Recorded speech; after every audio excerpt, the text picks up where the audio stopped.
Avant tout, bienvenue à toutes et à tous. Je m'appelle Luc Zanvliet et au nom de la RMF, je vous souhaite la bienvenue à ce webinaire sur les effets néfastes de l'exploitation minière et la question de savoir comment normaliser la prévention.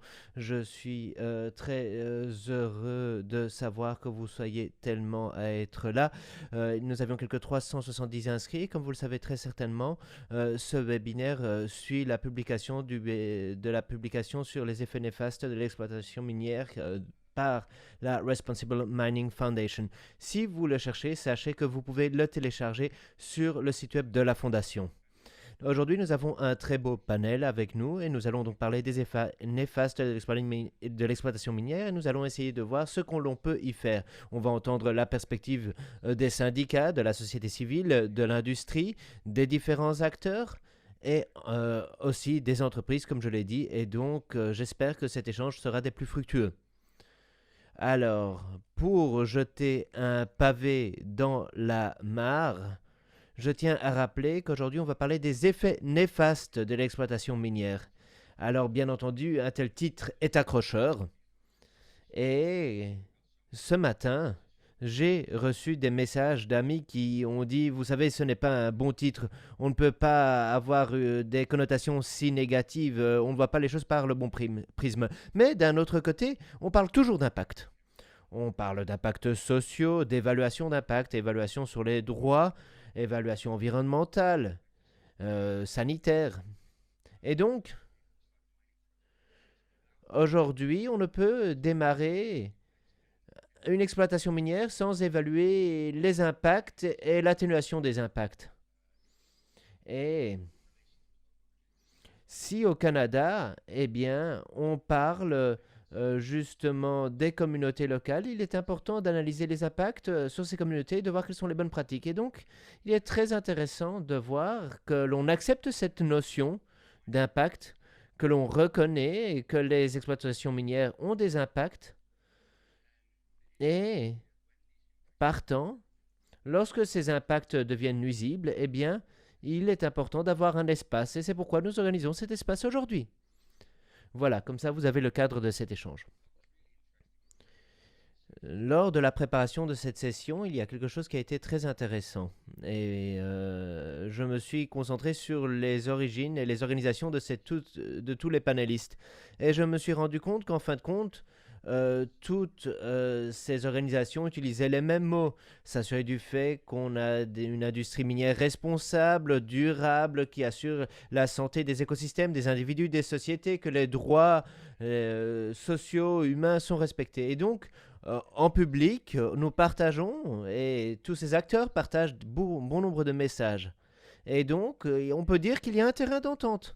Et partant, cet échange devrait aujourd'hui être très intéressant parce que lorsque l'on lit ce rapport sur les effets néfastes de l'exploitation minière, eh bien les choses sont claires. Et pour ce qui est des impacts identifiés, il y en a bon nombre que l'on pourrait éviter, car in fine, aujourd'hui, nous savons ce qu'il faut faire pour respecter les droits humains, les droits des travailleurs. L'on sait également comment aborder la question des impacts environnementaux. Et l'on sait également comment les choses risquent de se dérouler avec les communautés locales. Et ce, surtout lorsque les gens ont l'impression de perdre pied. Alors, pourquoi concrétiser les choses et garantir les droits est parfois si difficile? J'ai 6 questions pour orienter nos échanges aujourd'hui. La première question est liée à la gestion des risques dans les entreprises, risques écosystémiques. Et je dirais que la gestion des impacts sur l'environnement notamment est très importante. Et donc moi, je voudrais savoir combien de sites mesurent les effets, les statuts des mesures d'atténuation adoptées ou vis-à-vis desquelles elles se sont engagées dans un cadre régulatoire. Ensuite, combien d'organes régulatoires font des suivis à l'égard de ces entreprises pour vérifier justement la mise en œuvre des mesures d'atténuation d'impact. Ensuite, quid des incitants? Car si en effet on veut encourager certains comportements, comment les encourage-t-on? Et ensuite, quels sont les résultats finaux? Quatrièmement, du point de vue de la gouvernance, nous faut-il plus de supervision des entreprises pour atténuer les risques d'impact nuisible ou potentiellement nuisible sur des sites et des communautés. Cinquième question, liée à une question qui apparaît assez souvent pour les entreprises, notamment qui ne sont pas ici dans nos échanges. C'est la question justement de la supervision des entreprises, parce qu'il y a des grandes entreprises, mais aussi des petites entreprises euh, qui souhaiteraient avoir des normes parfois similaires à celles de grandes entreprises. Et sixième question, les impacts, bien souvent, sont connus, mais parfois les informations n'arrivent pas au bon niveau. J'ai un exemple. Dans certaines entreprises, on parle de département de soutien. Et il y a la fonction de sécurité, fonction de droit du travailleur, départements environnementaux, etc., etc. Mais au-delà de ces libellés, il faut également des fonctions opérationnelles. Et donc, lorsqu'on parle d'impact et que l'on s'assied autour de la table des négociations, parfois certaines voix ne sont pas entendues. Et aujourd'hui, il faut corriger le tir. Voilà donc, j'ai présenté ces petites questions sur lesquelles nous pourrons rebondir par la suite. Comment va se dérouler ce webinaire maintenant? Eh bien, nous allons démarrer par Hélène Piaget, la PDG de la Fondation. Elle va nous parler de cette recherche qui a été entreprise et ensuite, elle nous fera part également de certaines voix venant du terrain. Nous entendrons une vidéo qui vous permettra de partager ces voix avec vous et cela jettera les bases de l'échange avec notre panéliste. Chaque panéliste aura 5 à 7 minutes. Nous démarrerons avec Dewan, le PDG de ICCM. Ensuite, nous enchaînerons avec Glenn. Et ensuite, nous entendrons Catherine de Mining Watch Canada. Et après Catherine, nous en écouterons Jamie Williamson d'une association internationale sur la conduite. Et enfin, nous écouterons Dawan pour boucler la boucle. Ensuite, les panélistes pourront échanger, parler de ce qu'ils auront appris des uns des autres, et enfin, nous aurons une session questions-réponses. Alors, quelques règles de base. Il y en a très peu, sachez-le. Mais tout d'abord, étant donné le grand nombre de participants, on va vous demander de poser vos questions à l'aide de l'onglet Questions-réponses, le petit bouton en bas à droite de votre écran. Nous reprendrons certaines de ces questions.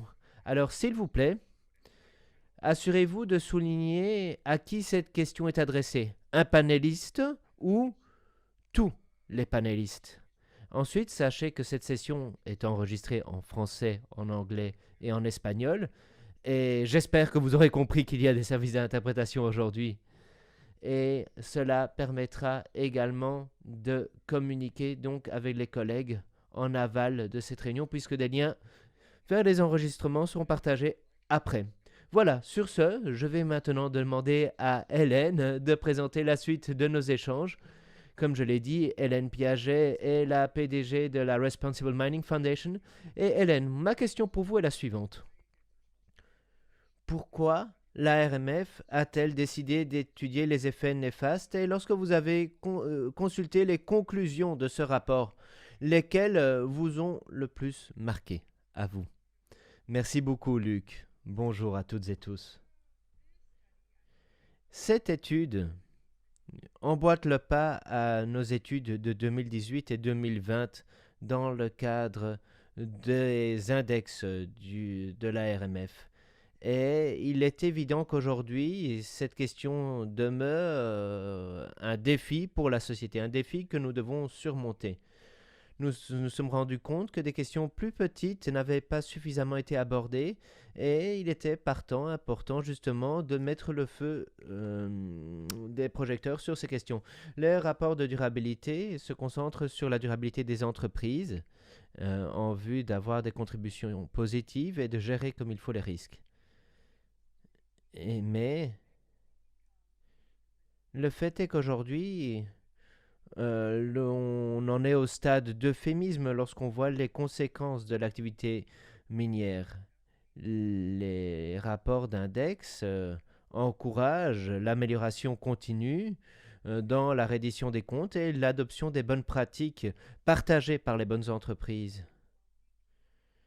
Et toutes les semaines, nous recevons justement des mises à jour par courriel. Des mises à jour venant des 4 coins du monde. Et nous avons également des demandes d'aide, de soutien. Mais nous ne sommes que des chercheurs. Nous ne pouvons tout résoudre par nous-mêmes. Nous comprenons qu'il est important de mettre à la lumière du jour les faits et les difficultés auxquelles certains sont confrontés. Et il y a des milliers d'entreprises minières aux 4 coins du monde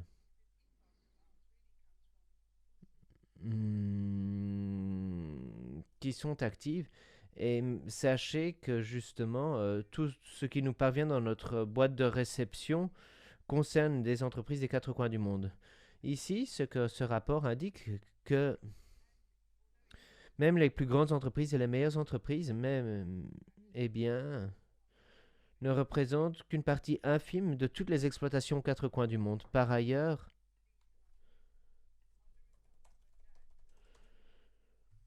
hmm, hmm,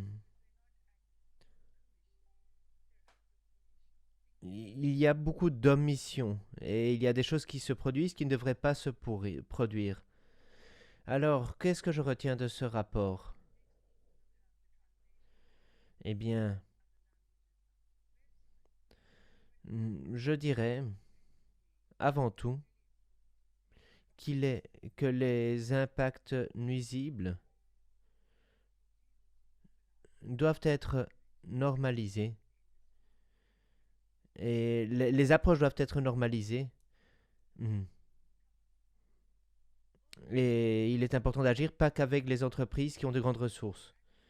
L'industrie sait ce qu'il faut faire, mais aujourd'hui il est important de partager et d'appliquer davantage les leçons que nous pouvons tirer. Nous voyons également que les systèmes sont appliqués de différentes façons dans différents sites miniers sur lesquels certaines entreprises sont parfois les mêmes à être actives. Et puis, il est important d'agir également avec les PME, qui font partie de l'industrie. Et ce sont des entreprises qui ont également des conséquences sur l'image de ce secteur. Enfin, pour moi, il est important d'avoir un dialogue plus ouvert, plus honnête avec la société. Il faut faire attention à certains termes, remining, etc., etc. Et il faut un leadership de la part de l'industrie, mais également d'autres acteurs. Et je vais en rester là, mais euh, sachez que le dialogue avec la société est très important. Et donc, maintenant, nous allons entendre quelques déclarations de personnes qui ont été directement touchées par ces effets nuisibles ou qui travaillent dans des contextes complexes. Et comme Luc l'a dit, nous œuvrons toutes et tous pour avoir un environnement où il y a moins d'effets nuisibles et où la société peut prospérer davantage. Sur ce, maintenant, je vais partager avec vous ces messages vidéo de Helena Taliberti du Brésil, de Robert Alitanti du Ghana, d'Abdul Abilim Khan du Pakistan, de Richard Soli du Royaume-Uni, de Rabina Shakya du Népal, de Herman Sia d'Indonésie et de JB Gangarina des Philippines. Et notre rapport est consultable en 6 langues sur notre site web à partir de la semaine prochaine. Je m'appelle Elena et je suis la mère de Luis et Camila Taliberti qui sont morts à Brumadinho. Ce sont des professionnels du secteur minier, les gouvernements, des législateurs, des organismes d'inspection et des directeurs et conseils d'administration des sociétés minières qui doivent faire preuve d'une éthique de premier ordre. Les investisseurs doivent savoir ce dans quoi ils investissent. Ils sont responsables euh, des générations d'aujourd'hui et de demain touchées par le minier. Euh, L'exploitation minière produit beaucoup de matériaux tels que des déchets solides, des particules et de l'eau. Ce sont des polluants pour l'environnement et ces matériaux posent de nombreux problèmes de santé aux communautés des zones minières. Les entreprises minières doivent se défaire de leurs déchets conformément aux directives à l'international et elles doivent contribuer au paquet numéro 8 des ODD et notamment l'ODD 9 et 3. Le minier est toujours une activité dangereuse, qu'il s'agisse de petites ou de grandes exploitations. Le charbon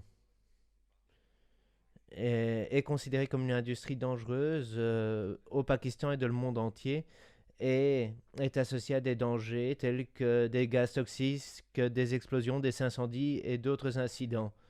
Plus de 3000 travailleurs meurent au cours de ces dernières décennies. Hmm. Aujourd'hui, il faut hmm,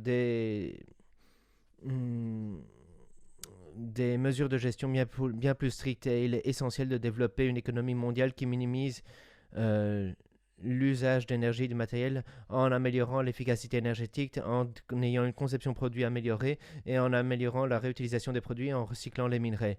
Les besoins fondamentaux de tous les êtres humains doivent être accomplis, mais il est important de s'écarter de cette consumérisation des nantis qui génère énormément de déchets et qui a des conséquences écologiques colossales. Étant donné mon expérience dans plusieurs pays en Asie, je suis convaincu que les projets miniers peuvent être lourds des conséquences. Les communautés indigènes et locales euh, mm, sont les experts de leurs terres et de leurs ressources.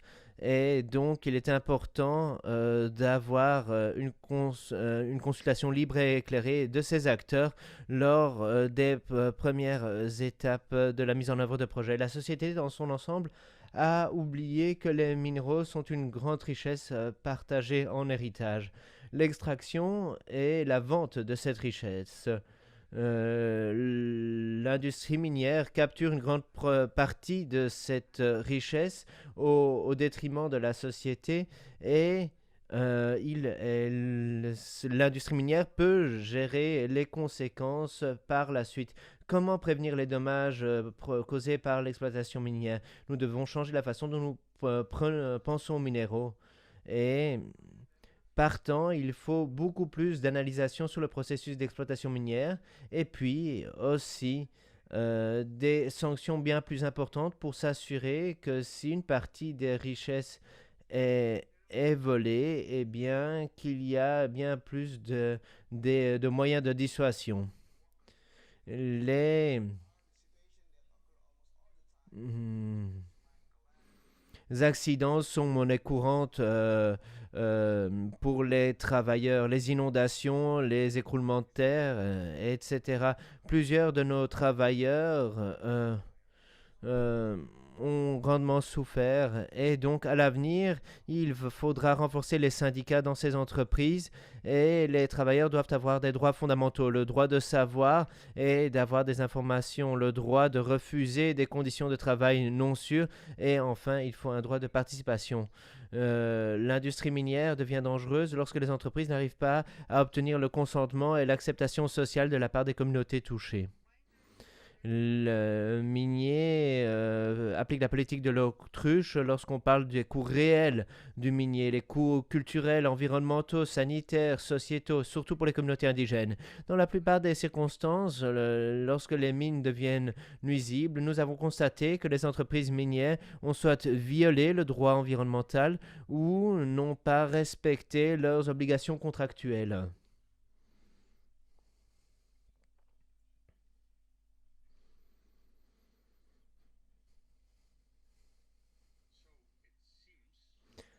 Alors, nous avons donc entendu toutes ces voix plus fortes les unes que les autres, pardon, venant des quatre coins du monde, et il est important de faire évoluer les politiques, les approches, et de tout du moins de respecter les directives et les critères minimaux établis au sein des entreprises. Voilà ce que semble dire donc les voix venant du terrain. Ensuite, il est important également d'avoir droit à des dommages et des compensations le cas échéant. Maintenant, je vais donc rebondir sur les commentaires de Hélène et euh, je suis tout à fait d'accord avec elle.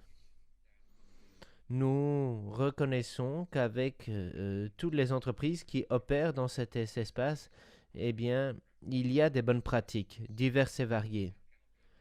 Et le fait est que la politique de l'autruche n'est pas possible. On ne peut continuer avec un statu quo, mais il y a de très bons exemples.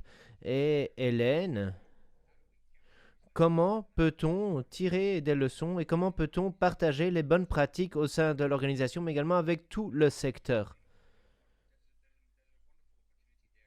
Je pense ici que les organisations ont la possibilité de s'assurer d'aller de l'avant en voyant qui est réellement actif. Et maintenant, nous allons pouvoir passer à Robitesh Dhawan. Oui, bonjour à vous, oui. Euh, PDG d'une organisation très active dans ce domaine. Et donc, du Conseil international du minier et des métaux, vous êtes une association avec 21 membres de grosses entreprises et votre association veut des entreprises durables, sûres. Nous sommes très heureux de vous avoir parmi nous et donc ma question est la suivante. Lorsqu'on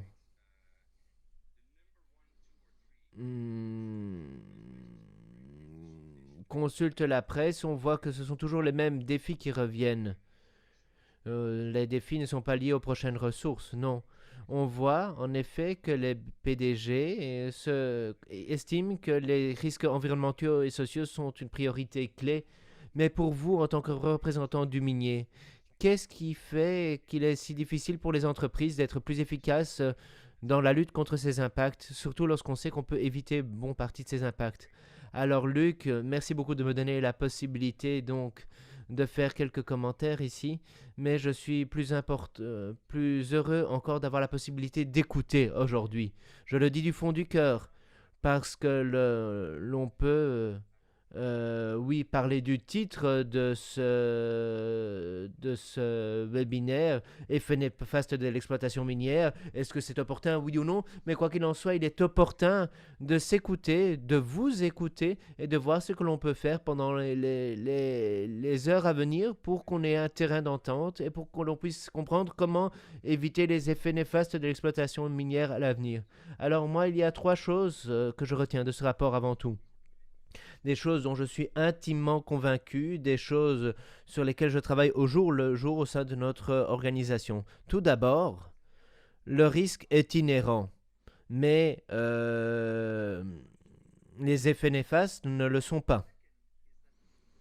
Ensuite, le respect du cadre légal, c'est un seuil, ce n'est pas un plafond. Et troisièmement, l'engagement public est nécessaire, mais insuffisant. C'est une condition insuffisante pour éviter les effets néfastes.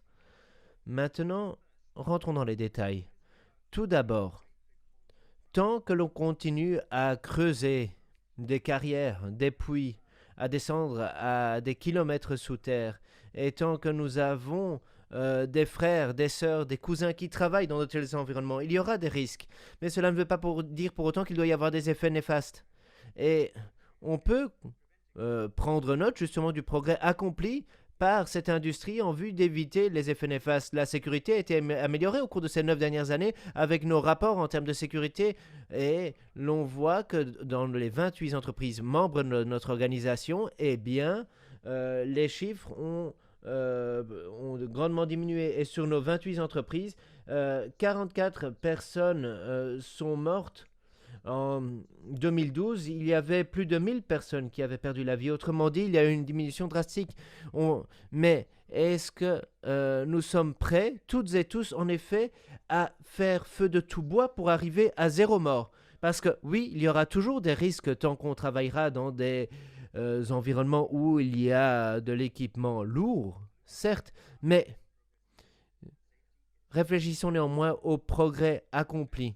Certes, ce n'est pas suffisant, et oui, il y a des indicateurs, mais j'espère que toutes et tous, on peut adopter ce comportement pour que le risque ne soit pas synonyme d'effet néfaste. Ici, je pense qu'il y a une opportunité. Une opportunité pour être tournée vers l'avenir sur d'autres questions, notamment les déversements environnementaux et les droits humains.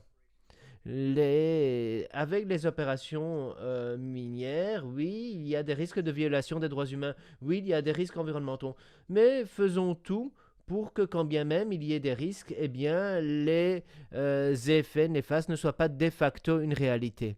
Ensuite, comme je vous l'ai dit, le cadre juridique est un seuil, n'est pas un plafond. Et ici, pour moi, le travail sur la biodiversité, par exemple, est intéressant. Les entreprises ICMM ont pris des engagements depuis 2003.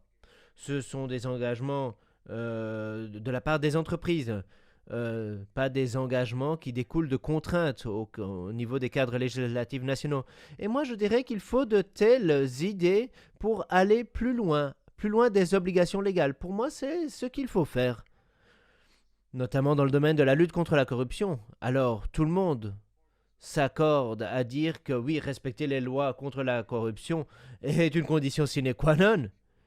C'est évident. Mais ensuite, il y a de très bonnes raisons, des raisons très importantes d'aller plus loin sur une telle thématique.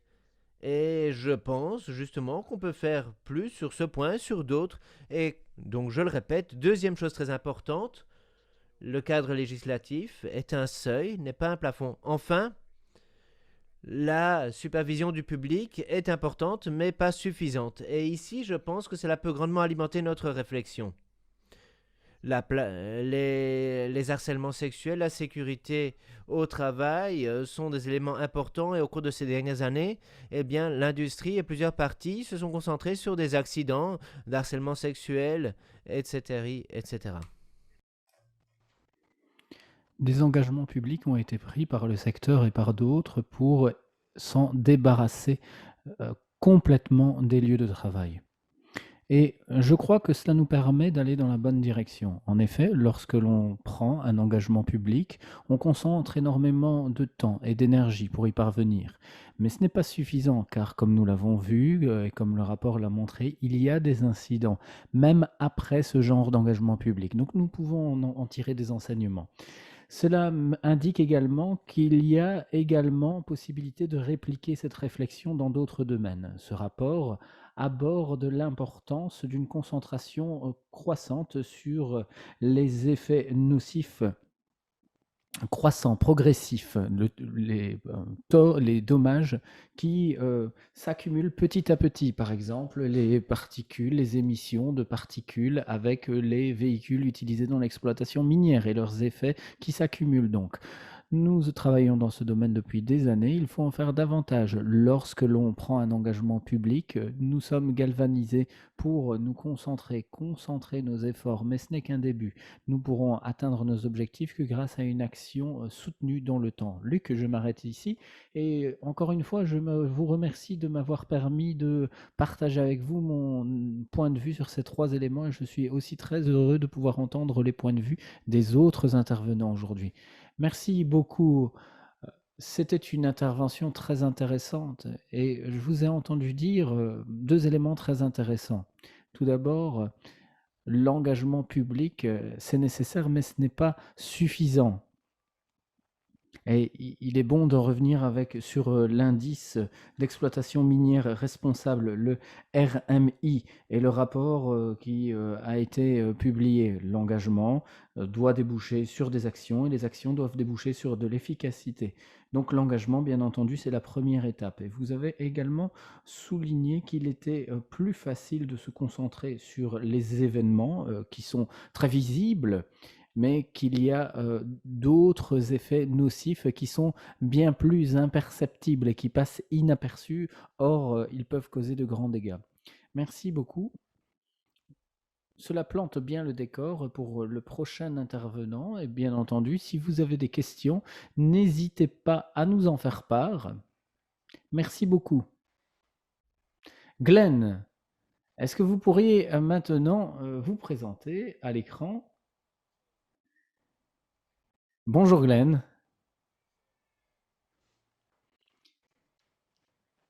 Alors, nous venons d'entendre la perspective syndicale et Glenn Pouffaert est le directeur de l'exploitation minière, mais aussi de la partie manufacturière. Donc pour les pierres précieuses, les diamants. Donc la transformation et l'exploitation minière du syndicat mondial Industrial. Il représente 55 millions de travailleurs dans 140 pays. Son objectif, travailler pour de meilleures conditions de travail et pour les droits syndicaux. Donc c'est une organisation considérable, une portée mondiale. Et ma question pour vous, Glenn, le rapport du RMF donne une idée de l'ampleur des coûts humains liés aux décès, liés aux blessures, liés aux maladies affaiblissantes, tous ces effets nocifs qui ont été évoqués par OH.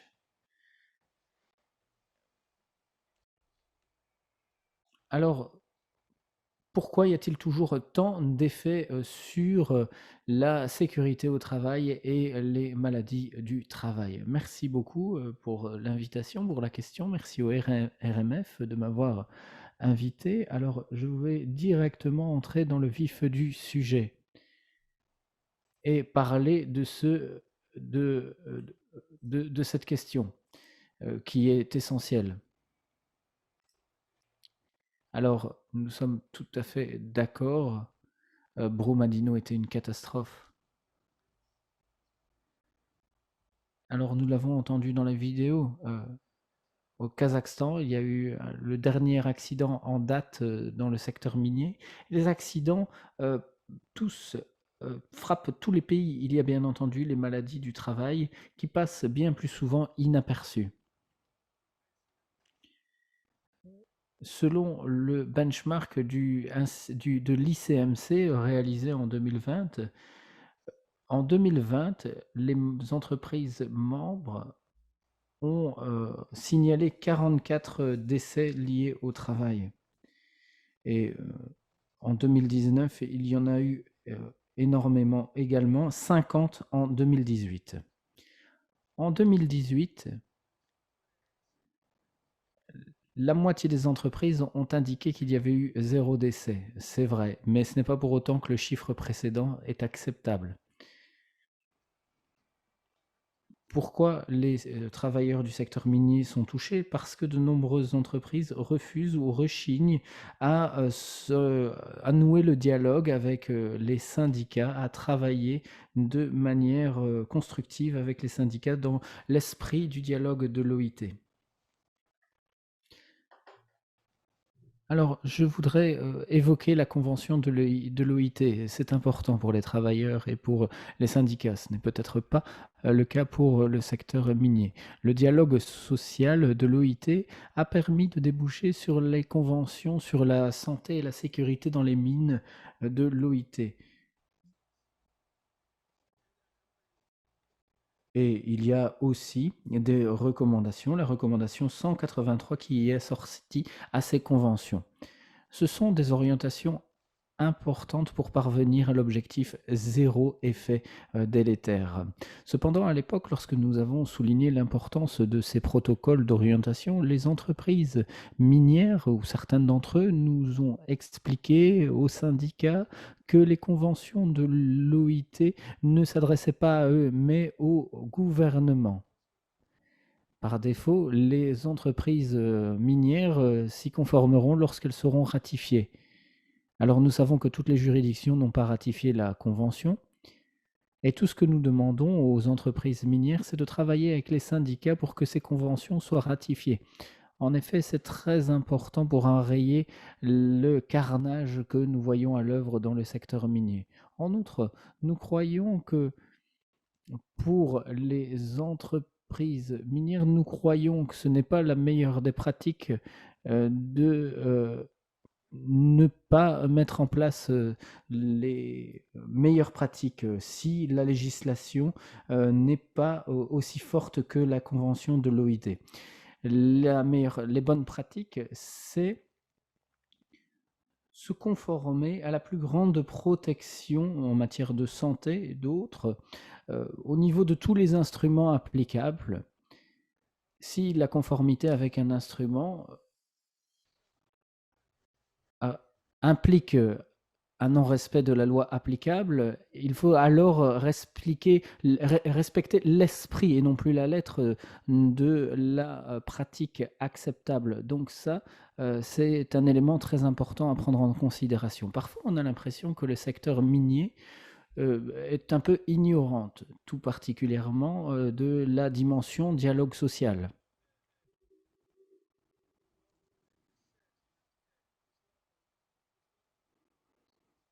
Ce n'est pas une question de compassion. Le dialogue social, c'est pas obligatoire. Nous croyons que les entreprises qui se familiarisent avec les conventions et qui discutent avec leurs syndicats de ces conventions s'en tirent mieux. Autre convention très importante à nos yeux et très importante dans cette conversation et évoquée par nos membres aux quatre coins du monde, ce sont les protocoles d'inspection du travail qui sont violés. En fait, au Pakistan, certaines juridictions ont interdit les inspections du travail. Comment est-ce possible? Dans ce cadre, nous voyons que les gouvernements abandonnent les travailleurs mineurs pour ces protocoles très importants. Dans certains cas, nous voyons que certaines entreprises minières ont traduit en justice les gouvernements sur cette question de l'inspection du travail. Comment peut-on avec toute morale respecter cela? Les entreprises doivent respecter ces protocoles. Je le souligne. Ça a été souligné dans le rapport aussi sur les effets nocifs.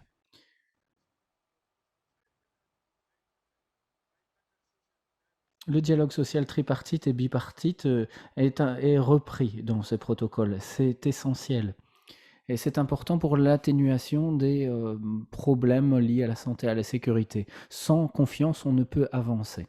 Pour conclure, je voudrais souligner une étude réalisée par l'AIOSH qui avait pour but de représenter les mineurs dans les dispositions pour protéger les mineurs dans l'exploitation minière. Alors, le rôle des représentants de la sécurité et de la santé est important. Il faut un soutien des syndicats, de l'OIT, des organes de réglementation, et je pense que si les entreprises, si les gouvernements peuvent se concentrer sur la convention 176, c'est important. L'Australie n'a pas ratifié cette convention. Cependant, sa performance est au moins aussi bonne, voire meilleure que certains pays qui ont ratifié la dite convention. Pourquoi? Parce qu'ils se sont alignés sur la convention 176.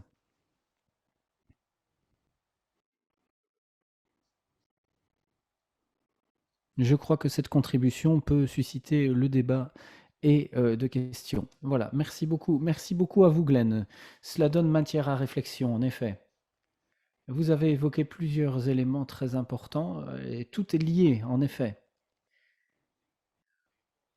L'importance du dialogue, vous avez évoqué tout à l'heure. C'est ce que nous avons entendu également dans les vidéos. Autre élément intéressant,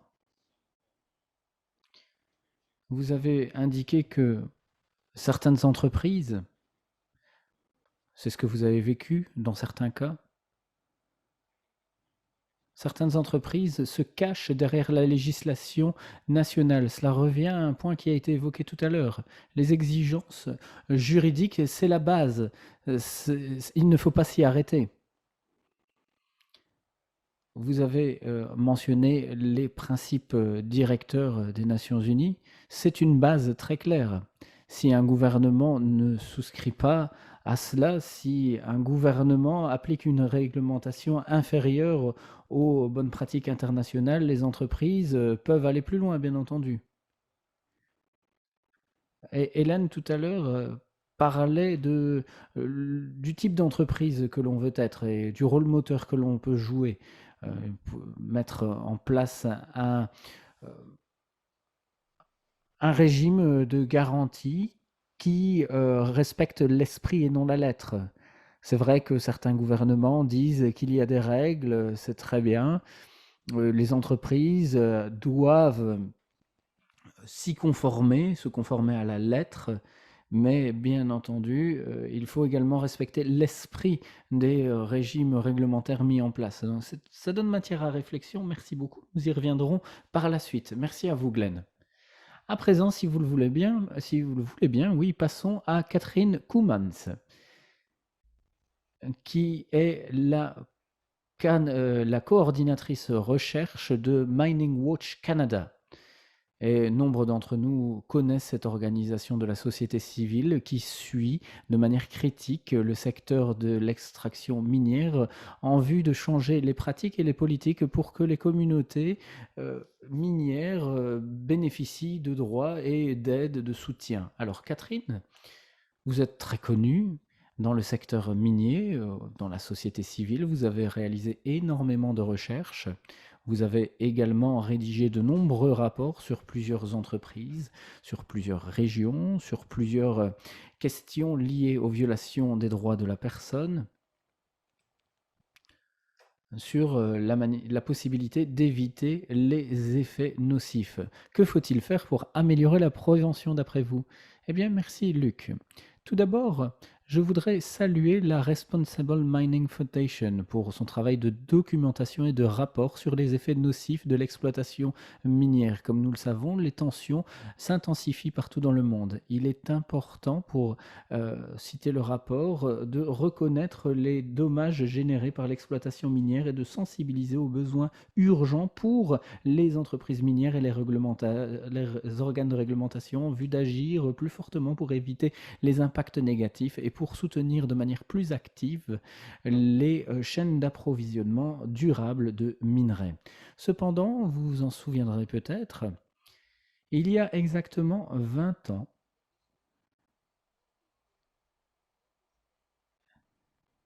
il y avait une discussion à plusieurs acteurs sur les impacts nocifs de l'exploitation minière et sur les réponses qu'il convenait de s'y appliquer. C'était la Global Mining Initiative. À cette époque, il y a 20 ans, Alesti a écrit, je cite, « L'industrie est sous pression considérable en vue d'améliorer sa performance socio-environnementale et en matière de gouvernance. On lui demande également d'être bien plus transparente et d'être sujet à des audits ou des examens de tiers. » Fin de citation. Au lieu de cela, au même moment, en 2000-2002, au début du lancement de ce projet GMI, on a constaté une prolifération d'initiatives volontaires ou à plusieurs acteurs, MSI. L'objectif était de prendre en considération, de combattre les effets nocifs il y avait de l'exploitation minière, le protocole de Kimberley, d'autres directives.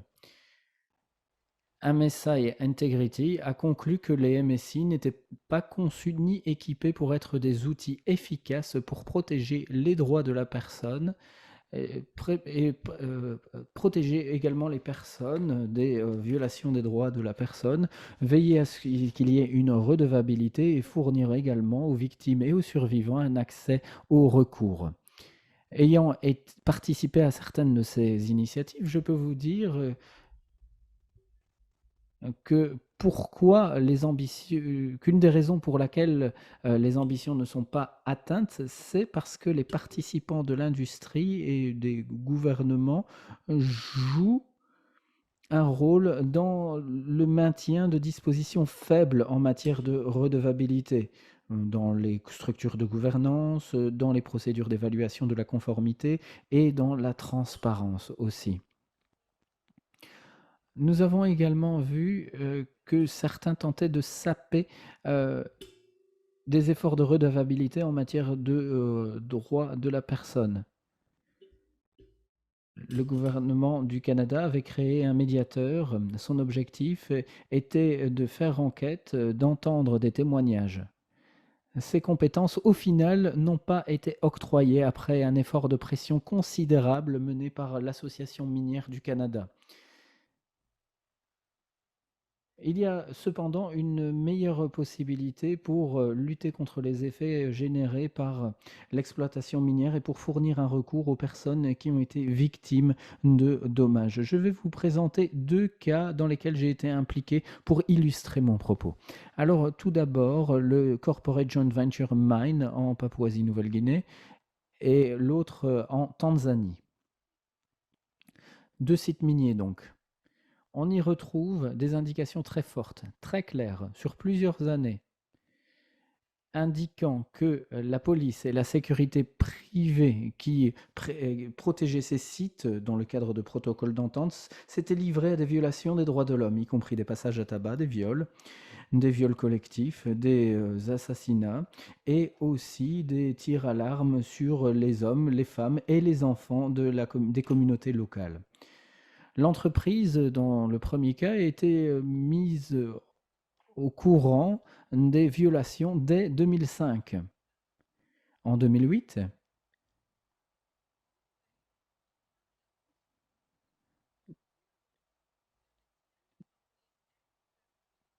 des personnes de la région de Papouasie-Nouvelle-Guinée se sont rendues chaque année au Canada pour le conseil d'administration et ont informé de ces exactions le conseil d'administration. Lors d'auditions publiques au Canada, des chercheurs d'universités d'Amérique du Nord et moi aussi ont témoigné de la violence repérée dans leurs recherches.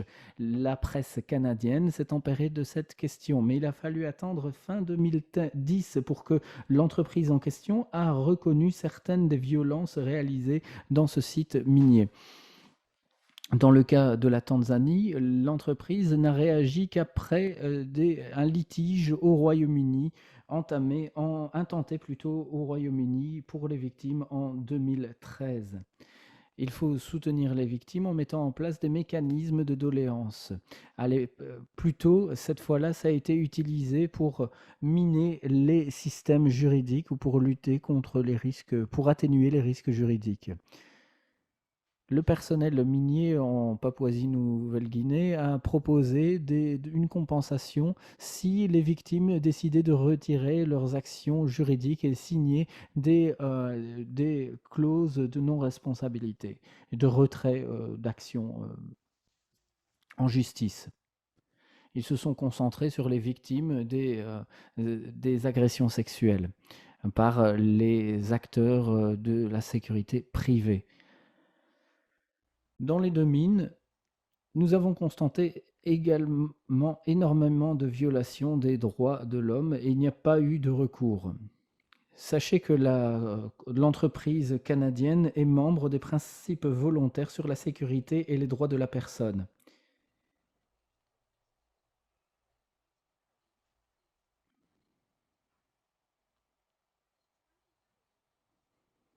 C'est une initiative qui remonte à 20 ans. Elle est très faible, elle n'est pas transparente.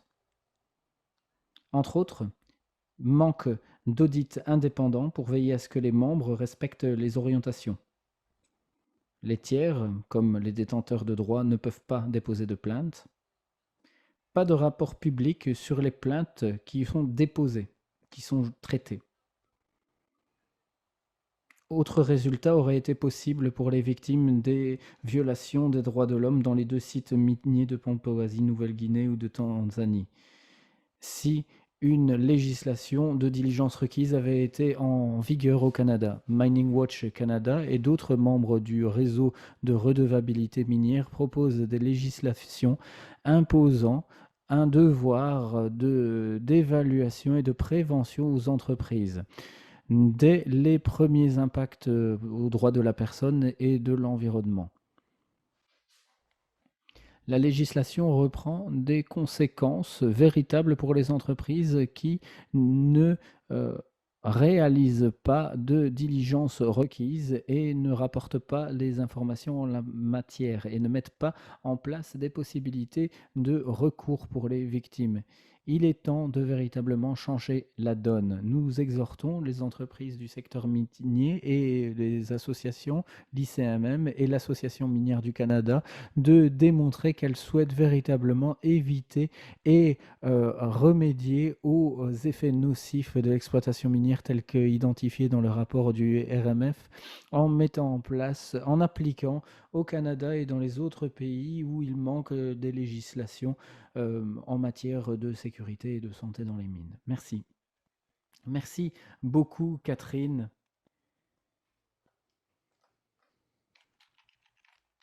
Merci beaucoup. C'était un plaidoyer en faveur de la diligence requise et par la suite, ce sera vraiment très intéressant de savoir ce que l'on peut retirer comme enseignement de cette législation, notamment en Europe, et les implications pour les entreprises. C'est un cadre réglementaire obligatoire. Et ce qui a été utile pour la diligence en matière de droits de la personne, c'est que les entreprises ont assez peur de cette question. Et en fait,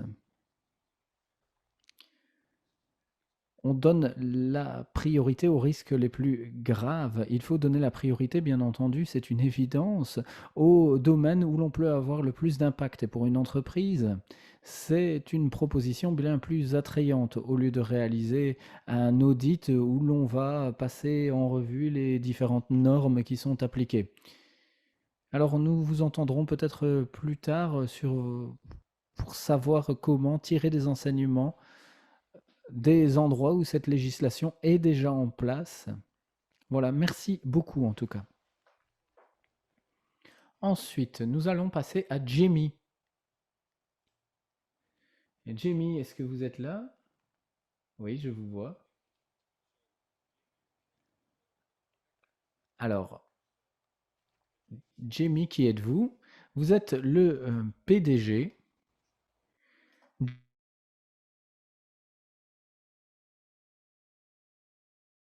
ICOCA.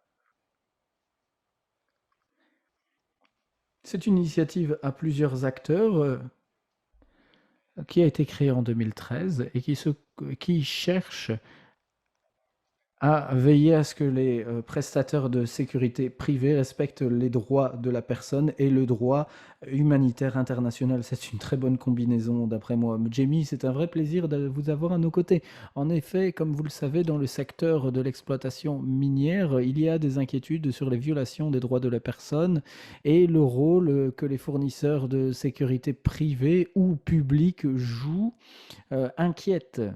Très souvent, c'est associé à des impacts sur les droits de la personne et à des violations de ces mêmes droits. Et je pense que c'est une très bonne transition après la présentation de Catherine. Les principes volontaires sont soutenus par la plupart des acteurs du secteur de l'exploitation minière, mais pourquoi, d'après vous, y a-t-il toujours des problèmes liés aux fournisseurs de services de sécurité et comment faire pour remédier à ce problème? Merci beaucoup, Luc. Bonjour à tous les participants. Alors, votre question est un petit peu une question de provocation. Heureusement, comme vous l'avez dit, l'intervention de Catherine a jeté les bonnes bases pour ma présentation. C'est une bonne transition, donc. Alors, comme vous l'avez souligné, je dirige une association internationale qui regroupe des gouvernements, des organisations de la société civile et des entreprises de sécurité privée, tout particulièrement pour se concentrer sur la mise en place d'un code de conduite international pour les prestataires de sécurité privée. Nous réalisons des certifications, une évaluation, mais aussi une surveillance à distance et sur le terrain de la réalisation des activités par les fournisseurs de sécurité privés.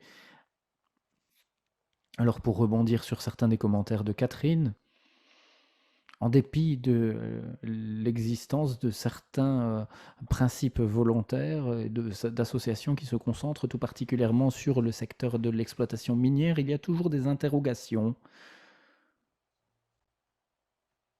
sur les dommages générés par les fournisseurs de sécurité privés dans le secteur minier et partout ailleurs dans le monde. Catherine a mentionné certaines interventions. Il y a aussi une certaine confusion dans une certaine mesure dans les débats. Qu'est-ce que ce sont ces forces de sécurité qui sont impliquées dans la sécurité des entreprises d'exploitation minière? Le rapport est d'une très grande qualité car il évoque le privé et le public, mais regroupe tout malheureusement sous l'étiquette force de sécurité. Alors, d'après moi, la première chose à dire, c'est que les initiatives volontaires ne peuvent pas apporter toutes les réponses, à mon sens.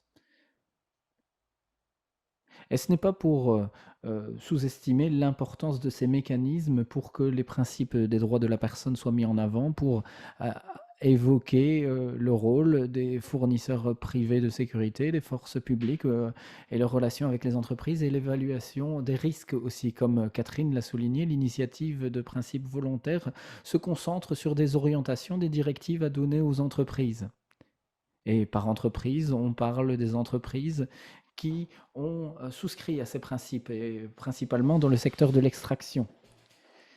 Ces principes, ce sont des guides, des principes à mettre en place pour veiller à ce que l'on respecte les obligations en matière de droits de la personne et d'autres obligations au terme du droit international humanitaire. Donc, ces principes et l'attachement à ces principes par les entreprises, c'est, à mon sens, la première étape pour un aspect plus important, à savoir la mise en œuvre. Comme Catherine l'a souligné, les principes volontaires englobent un processus de vérification, mais c'est très léger. On se penche sur les politiques, sur les procédures, c'est important. Cela permet aux entreprises d'améliorer, mais les aspects critiques manquent, font défaut. Et ça s'inscrit dans notre approche. Voilà pourquoi c'est très important. L'association, mon association, se concentre tout particulièrement sur la question des entreprises de sécurité privée, tout particulièrement dans les environnements à risque élevé et complexe, faible gouvernance, faible état de droit et d'autres questions liées à la supervision de la sécurité et d'autres questions publiques-privées. Dans le cadre de notre travail, nous cherchons à améliorer la supervision et l'élément redevabilité du secteur de la prestation de services de sécurité privée. Tout d'abord, nous travaillons avec les entreprises en question pour nouer le débat, pour les mettre autour de la table, pour les impliquer dans le processus. Nous travaillons ensuite avec les autorités, organisations à plusieurs parties pour veiller à ce qu'il y ait de la redevabilité, à ce qu'il y ait des recours judiciaires, pas uniquement des compensations pour sanctionner les violations des droits de la personne. Ce qui est également essentiel, c'est de remonter la chaîne d'approvisionnement, de retrouver les clients qui utilisent les prestataires de sécurité privée, quelles sont les responsabilités, comment interagir avec eux. En effet, à ce moment-là, si les clients veulent certaines choses, nous ne verrons pas des prestataires faire autre chose. Donc c'est une responsabilité partagée dans le chef des clients et dans le secteur de l'exploitation minière et tous les autres secteurs, c'est une responsabilité partagée. Le client doit faire preuve d'un rôle moteur à cet égard et à mon sens, ce rôle moteur n'est pas véritablement pris en considération si l'on n'évoque que des attachements à des principes volontaires de manière générale sans démontrer les aspects de mise en œuvre. Ce qu'il faut faire pour veiller à ce qu'il y ait davantage de transparence et de redevabilité dans le secteur. Ce rapport a plusieurs commentaires et conclusions et recommandations qui vont dans la droite ligne de nos observations de ces dernières années. Je vais rebondir sur certains éléments qui peut-être pourront aussi alimenter les réflexions de ce webinaire. Tout d'abord, en, en interne, il y a toujours une certaine confusion, je dirais, par rapport à l'approche nécessaire sur la sécurité.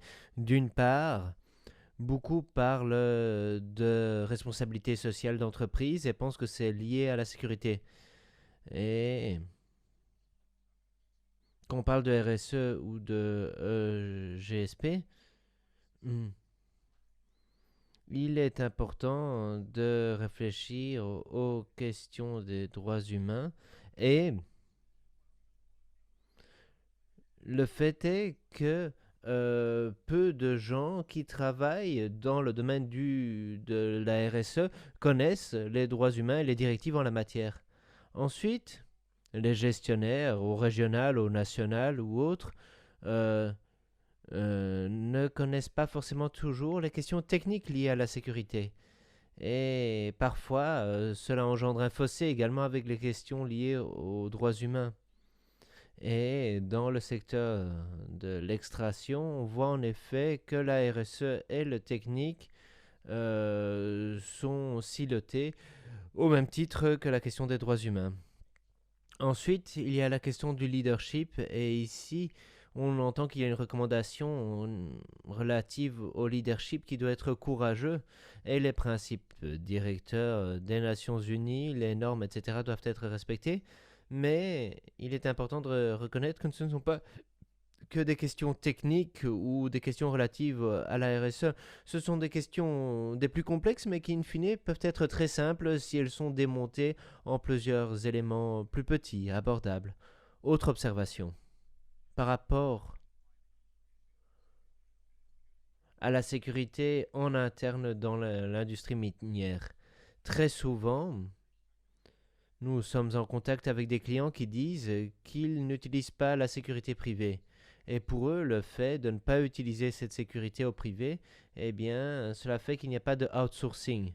Ils comptent sur la sécurité en interne de l'entreprise. Alors, si ces entreprises sont des entreprises privées qui ne sont pas du public, eh bien, il y a fort à parier qu'en fin de compte, les forces de sécurité soient des forces de sécurité privées qui doivent être traitées en tant que telles. Et donc, partant, les règles de sécurité du privé doivent s'appliquer. Ensuite, la vérification externe. C'est lié à la transparence et au leadership courageux nécessaire. L'évaluation des risques requiert de rassembler des informations en interne. Mais ensuite, la vérification est aussi nécessaire si on veut améliorer la reddition des comptes. Mais pour ce faire, il faut des tierces parties indépendantes qui puissent passer les choses au crible. Et nous, notre association, elle travaille là-dessus, notamment avec la sécurité. Et je pense que le minier doit voir cela comme quelque chose de positif, pas nous voir par exemple comme des chiens de berger. Car c'est en effet en collaborant qu'on peut travailler sur la prévention et c'est ainsi qu'on peut réduire les risques et ne pas travailler sur des effets néfastes potentiels. Et voilà, je vais en rester là étant donné que le temps passe. Merci beaucoup à vous, Jamie. Très belle intervention.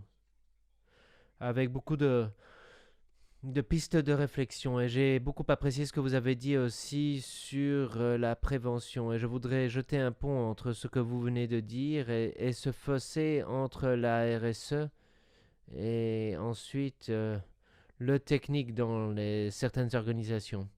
Et je pense que là vous pointez du doigt en effet quelque chose d'évident. Il y a un fossé et les entreprises minières, au niveau entrepreneurial, oui, essayent d'agir, mais il est vrai qu'au local, il y a peu d'experts en matière des droits humains, etc. Mais qui est responsable en effet de l'exécution des principes directeurs?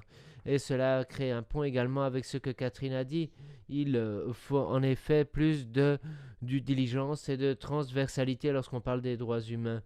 Il ne suffit pas d'avoir que des consultants qui viennent de temps à autre pour faire une évaluation d'impact. Non, il faut avoir un mécanisme, quelque chose de systémique pour s'assurer du fait qu'à tout moment, on sait ce qui va se produire. Cela doit être un principe directeur Et on ne peut pas se contenter de rapports en aval. Voilà. Ensuite, par rapport à la vérification faite par une tierce partie, tout à fait d'accord. Mais je pense qu'on pourra creuser cette question par la suite. Et oui, on entend qu'on parle encore et toujours de leadership courageux, mais on aura compris que parfois, lorsqu'il y a un nouveau PDG, les choses changent du tout au tout. Donc, comment peut-on s'assurer du fait que ces idées sont intégrées et pérennisées dans l'organisation pour en effet faire comprendre du fait que l'on veut travailler davantage sur la prévention. Alors j'espère qu'il y aura encore des questions de la part du public pour Jamie, mais bon, merci beaucoup, très bien. Maintenant, nous allons passer à Gorav. Est-ce que vous pouvez activer votre caméra et votre micro? Ah, fabuleux, merci beaucoup. Bonjour Gorav, je sais qu'il est déjà très tard pour vous à Delhi, vous êtes donc directeur ESG, carbone et performance sociale chez Vedanta, qui est une entreprise en ressources naturelles mondiale qui a des opérations minières, bon nombre. Vous avez également des actifs en gaz et autres, et vous êtes un véritable acteur à l'international. Nous sommes heureux de vous avoir parmi nous avec vos activités en fossiles, en raffinerie et autres. Alors vous avez une vue d'ensemble étant donné votre casquette. Et il va être intéressant de vous entendre sur cette vue d'hélicoptère. Qu'est-ce qui est pour vous un défi dans la prévention des effets néfastes sur les sites miniers? Et puis, pourriez-vous peut-être nous faire part de un ou deux exemples où vous avez constaté que certaines opérations ont pu avoir un impact néfaste? Et puis, quelles leçons avez-vous tirées de ces observations? Oui, bien entendu, et merci beaucoup pour cette question. Alors, je tiens à remercier l'équipe de la Fondation qui a proposé cet échange. Car en effet, il est important d'avoir de tels échanges de temps à autre et d'entendre tous ces points de vue divers et variés. Félicitations pour le rapport dont vous avez également accouché. Les 10 observations clés de ce rapport sont des plus intéressantes. Et à vrai dire, j'ai l'impression que ces observations correspondent aux échanges que nous avons en interne dans nos entreprises également. Et je pense qu'il en va de même pour tous les acteurs dans ce domaine. La compliance, en effet, les minimums légaux, etc., ce sont des choses que nous connaissons très bien. Mais moi, aujourd'hui, je voudrais faire quelques commentaires sur ce que l'on a entendu notamment de la part de Catherine, et nous sommes en train de perdre l'orateur. Les entreprises minières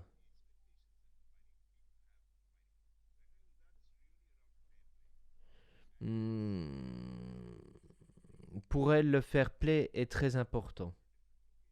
Et nous avons beaucoup travaillé sur le fair play nos différents endroits. Nous avons été à la rencontre des communautés, les communautés qui vivent autour de nos opérations. Et vous savez, euh, on parle de fair play, ce ne sont pas des exigences farfelues de la part des entreprises. Le but est de ne pas nuire aux actifs physiques à l'environnement. Et l'on parle également de l'accès, du dialogue. Et les commentaires que Glenn et Catherine ont formulés, en fin de compte, résument ces prérequis fondamentaux. Et au-delà des normes, des politiques, sachez que nos entreprises respectent toutes les normes existantes. Car ces normes jettent la base de nos réflexions à l'échelle entrepreneuriale.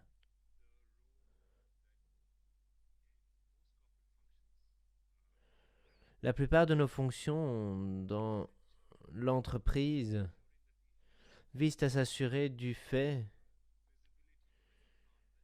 que l'on peut mettre en avant tout effet néfaste sur un site, que l'on peut les identifier. Mais étant donné la diversité de nos opérations, étant donné que nous sommes actifs partout au sein du pays, Parfois, en effet, oui, il est possible que des effets néfastes puissent passer sous le radar quand bien même nous avons une communication bien huilée et des mécanismes bien robustes. Et le fait est que lorsque l'on identifie quelque chose de petit ou de grand, on peut alors entamer des actions pour corriger le tir. Et pour nous, comme pour toute autre entreprise, cela est tout à fait essentiel. Et donc, lorsqu'on parle de durabilité, de droits humains, de RSE, d'ISG, n'importe quoi, c'est essentiel. Par ailleurs,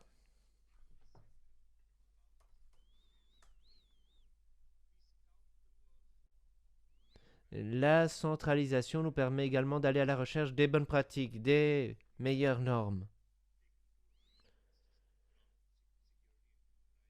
De travailler sur la sécurité, les droits humains. Et pour rebondir sur ce que Jamie a dit, eh bien,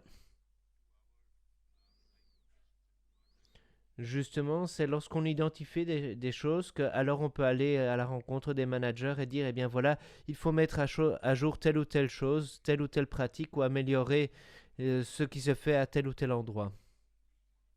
Enfin, nous tenons à nous assurer du fait que nous avons un reporting complet et opportun en interne, notamment, car il est très important d'avoir des rapports en interne. C'est tout aussi important que des rapports en externe, car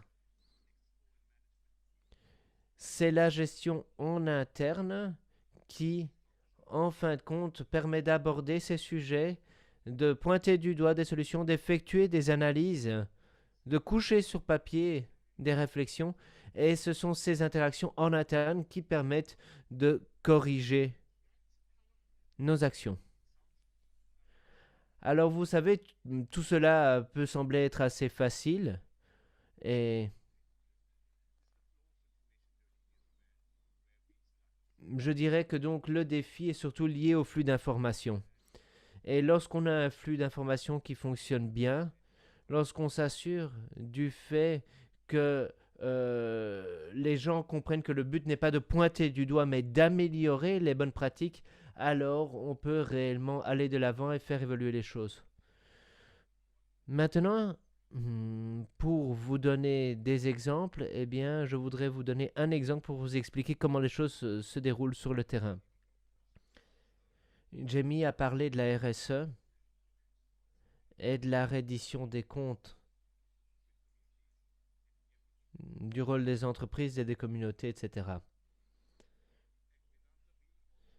Et vous savez, nous, jusqu'à il y a peu, eh bien, nous étions fort d'accord avec le point de vue de Jamie. Il était important, en effet, d'avoir des échanges avec les communautés locales, les équipes RSE, pour analyser toutes les questions relatives à des paiements, à l'emploi, etc. Mais en réalité, nous nous sommes rendus compte que l'approche que nous avions n'était pas des plus logiques. Et il y avait des problèmes de méfiance avec les communautés, car en effet, d'aucuns avaient l'impression que l'entreprise n'écoutait pas, etc. Et donc,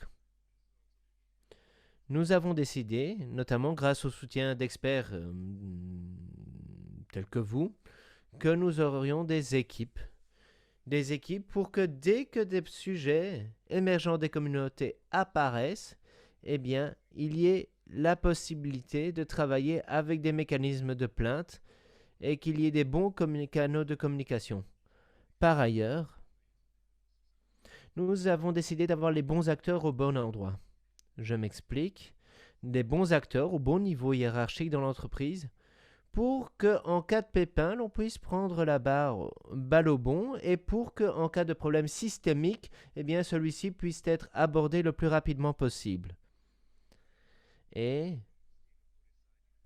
à Orissa, en Inde, un endroit où malheureusement nous n'avons pas une très belle réputation à cause de nos relations avec les communautés tribales, eh bien, nous avons un programme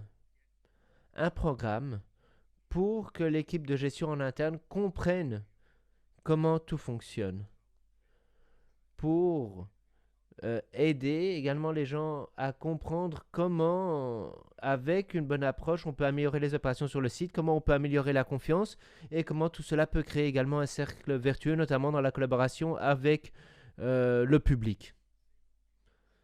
Et vous savez, après bon nombre d'années d'efforts, après cette ouverture à l'égard d'acteurs externes, directeurs, dirigeants plutôt de communautés, organisations locales, chefs spirituels, grâce à ces échanges, comme je vous le dis, entre l'entreprise et tous ces acteurs, eh bien, nous avons compris quelles étaient les intentions des uns des autres, les attentes des uns des autres, et je pense qu'aujourd'hui nous sommes davantage appréciés. Et ce type de transparence est intéressant. Nous voulons nous concentrer sur toutes ces thématiques que nous mentionnons aujourd'hui. Nous voulons également nous assurer du fait que nous saisissons toutes les occasions qui se présentent à nous, que nous évitions de toute déviation et que nous émulions toutes les bonnes pratiques. Maintenant, je voudrais vous parler des leçons tirées de toutes ces expériences. Pour rebondir sur cette vue d'ensemble, en effet, elle est essentielle. Et parfois, certaines bonnes pratiques peuvent encourager l'une ou l'autre entreprise à les adapter ad vitam aeternam alors que l'on pourrait faire mieux.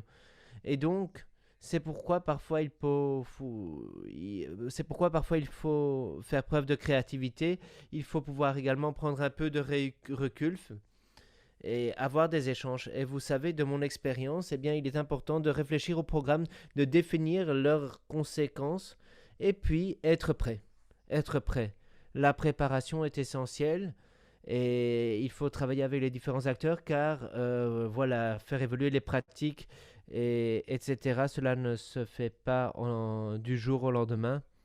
Mais quoi qu'il en soit, s'il y a des effets nuisibles, s'il y a des poursuites judiciaires, il est important de travailler sur la communication car c'est un travail de longue haleine et donc nous par exemple concrètement nous travaillons sur la prévention et souhaitons la normaliser davantage et donc nous mettons beaucoup cela en avant dans notre communication aussi. Merci beaucoup Gaurav, fabuleux. Merci aussi d'avoir partagé en effet ces dynamiques internes à l'entreprise. C'est très important et très intéressant. Et, et il est intéressant de vous entendre dire qu'en effet, vous avez les bonnes informations, qu'il est important d'avoir ces bonnes informations au bon niveau pour ensuite pouvoir agir. Ce n'est rien de neuf, mais en effet, il est important de le rappeler. Ensuite, la culture d'entreprise est aussi très importante et il est important d'avoir ce contact avec le terrain. Et si vous avez l'impression que s'il y a des impacts en dehors de votre site, eh bien cela est lié à la RSE et donc partant, la responsabilité partagée et collective doit être abordée, mais en effet, c'est un défi que d'aborder cela en interne. Mais bon, voilà, merci beaucoup. Et nous reviendrons là-dessus par la suite. Alors, je vois qu'il y a plusieurs questions dans les questions-réponses. C'est absolument fabuleux. N'hésitez pas à continuer à utiliser le chat. Pierre et Jennifer sélectionnent ces questions pour les partager avec le panel. Mais avant de continuer, sachez que nous sommes dans les temps. Et donc, je voudrais revenir vers les membres du panel et poser une question des plus simples. Et je pense que Gaurav a déjà rebondi sur certaines choses dites par Jamie et Catherine. Et donc, je voudrais peut-être commencer par vous à nouveau, Roy Tesh. Y a-t-il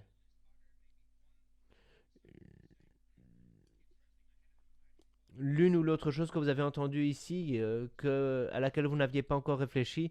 Y a-t-il peut-être des solutions? Peut-être pas des solutions. Y a-t-il peut-être quelque chose ici qui, d'après vous, doit davantage être mis en avant demain pour que l'on apprenne des uns des autres et que l'on continue nos échanges. À vous. Merci beaucoup, Luc. Alors, vous savez, il y a beaucoup, mais si je devais rappeler une chose, c'est quelque chose de la présentation de Jamie. Jamie a utilisé un terme très important qui a attisé une réflexion chez moi. Il a utilisé le terme comment gérer les interactions complexes. Pourquoi est-ce que cela m'a fait réfléchir? Eh bien, parce que lorsque je réfléchis à mon point de vue, à ce qui se passe chez nous, qui peut parfois engendrer des effets néfastes, et lorsque je lis votre rapport et que je comprends qu'il faut du leadership courageux, eh bien, moi, cela m'amène aux erreurs que je commets parfois et que d'autres commettent peut-être parfois aussi. En effet, parfois on a tendance à croire qu'une question est compliquée alors qu'elle est complexe.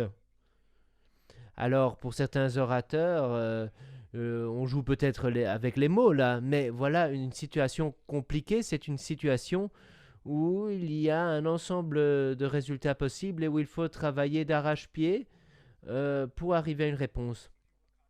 Mais si on travaille suffisamment, si on explore toutes les possibilités, on peut avoir la réponse et on peut programmer un algorithme. Et à vrai dire, les situations compliquées sont très bien abordées par les algorithmes. Mais en réalité, presque tous les incidents qui engendrent des effets nuisibles sont liés à des systèmes complexes. Ce sont des systèmes en perpétuelle évolution, imprévisibles, et des systèmes qui ne peuvent pas être planifiés facilement en amont. Et partant, il faut un état d'esprit tout à fait différent et un style de leadership tout à fait différent. Il faut une empathie, une compréhension tout à fait différente également et des modèles cognitifs différents également. Et pour moi, cela est intrinsèquement lié à la question de savoir ce qui tourne au vinaigre lorsque cela tourne au vinaigre. Et il y a également la question des omissions et des commissions, des commissions, pardon.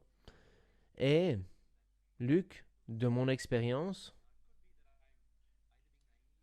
et peut-être que je suis naïf ou que je ne réfléchis pas assez, mais il n'y a pas d'incident qui découle de la malice dans mon industrie, dans mon secteur, chez nous. Parfois, peut-être qu'il n'y a pas suffisamment de compétences, et attention, je parle à nouveau de moi ici, hein, soyons bien clairs. Parfois, on considère qu'une situation est compliquée alors qu'elle est complexe. Et alors, parfois, alors cela veut dire que du coup, le problème est abordé d'une mauvaise situation car on aborde une situation en perpétuelle évolution en pensant qu'elle est figée et que les choses doivent engendrer un résultat dans une fenêtre de possible prédéfinie. Alors puis-je poser la même question aux autres orateurs? Alors, merci d'avoir mis en avant également cette distinction entre les choses complexes et compliquées. Car en effet, cela est également lié à la question de la formation, de la gestion des ensembles de compétences nécessaires, notamment pour les leaders. Et bon, savoir comment aborder tout cela, cela n'est pas facile. Merci beaucoup. Maintenant, Glenn, que retenez-vous de ce que les autres panélistes ont dit? Alors pour moi, la question du leadership courageux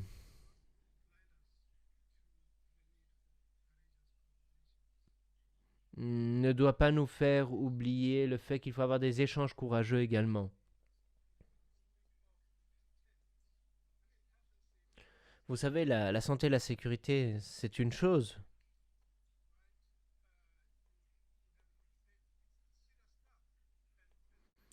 Et il est très important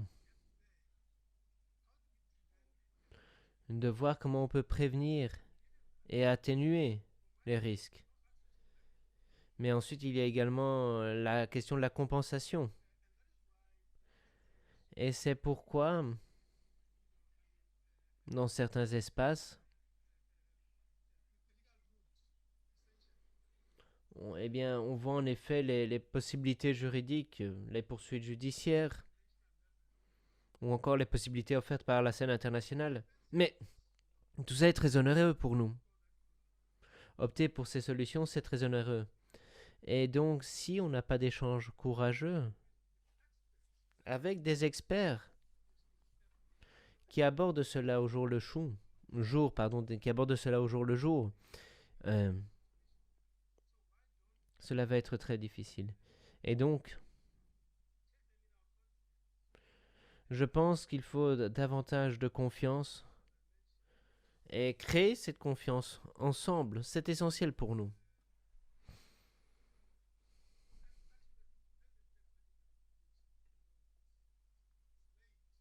Ensuite, vous savez,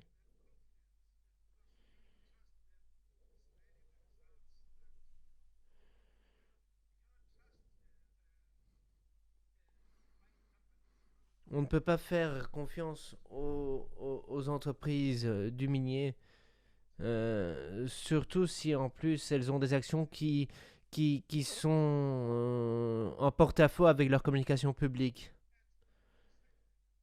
Et pour nous, il est important d'avoir de bons résultats au niveau des sites et de voir surtout que les déclarations sont en accord avec les faits. Et donc pour nous, il est important de créer la confiance, d'avoir un leadership courageux et enfin de voir quels sont les mécanismes de compensation qui sont possibles. Parce que très souvent, malheureusement, la santé et la sécurité sont externalisées et malheureusement, ces coûts n'apparaissent pas sur les bilans de ces entreprises et pourtant, c'est très important.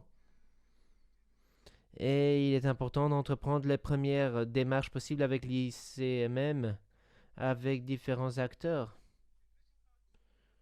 pour mettre en avant la réalité. Et vous savez, voilà ce que je tenais à vous dire. Et nous devons avoir ces échanges courageux, je le répète, et ensuite tendre davantage la main. Merci Glenn.